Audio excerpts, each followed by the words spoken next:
from a journalist perception, a boy in Pakistan stitching Nike football.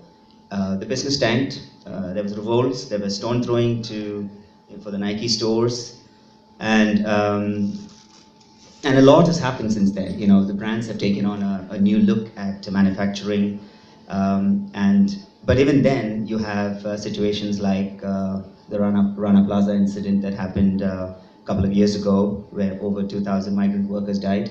Something happened in Noida yesterday with labor. So it's almost a fine line. And as I was listening from the earlier session and today's session, I think we're constantly talking of solutions. And I think we are not taking a moment to take a step back and think, what is it that we need, right? Because the needs are different. In this seminar, you have an overarching need of sustainability. Now, that's a word that's used a lot. I think it takes a moment to step back and say, what does it mean? Positively impacting people, positively impacting the environment, period. Now, and we've been thinking everything very sequentially, that the brands would come in, if you want business with me, you would have to comply.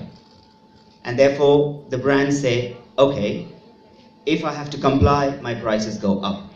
And it's almost a cat and mouse situation.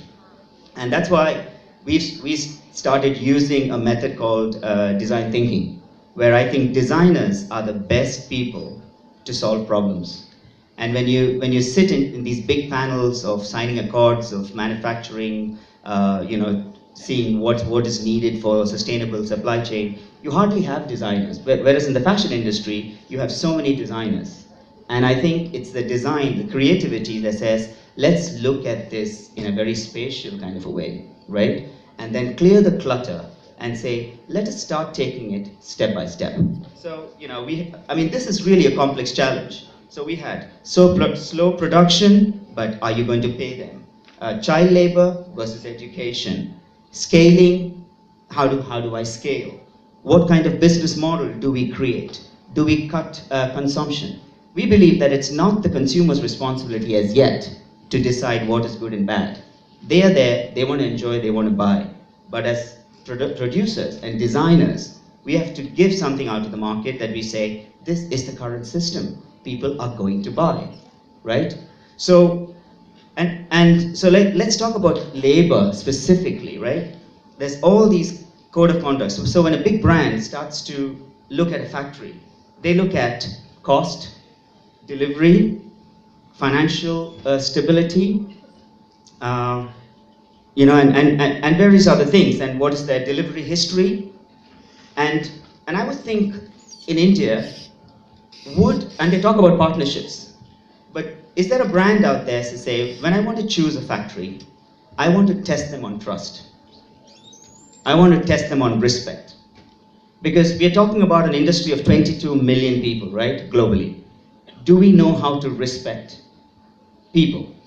Because if we haven't, from an emotional standpoint, created a test saying, Factory A, we love what you have, we love your infrastructure, but unfortunately we'll have to back out because we haven't sensed that there is a respect factor for leadership versus, so this is my insight, because when I see, and these are what designers and design researchers actually observe. They see what is not shown.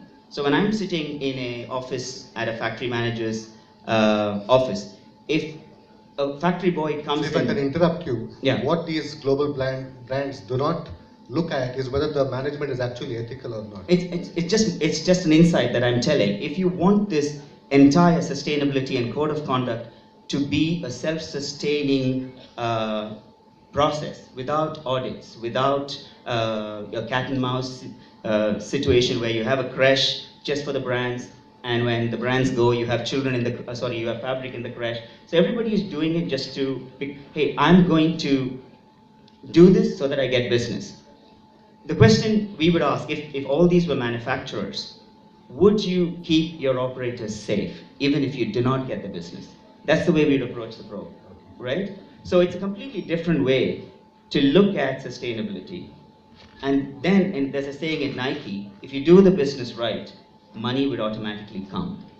So it's the questions we ask, and it's identifying the need before you go in and try to solve the problem. Okay.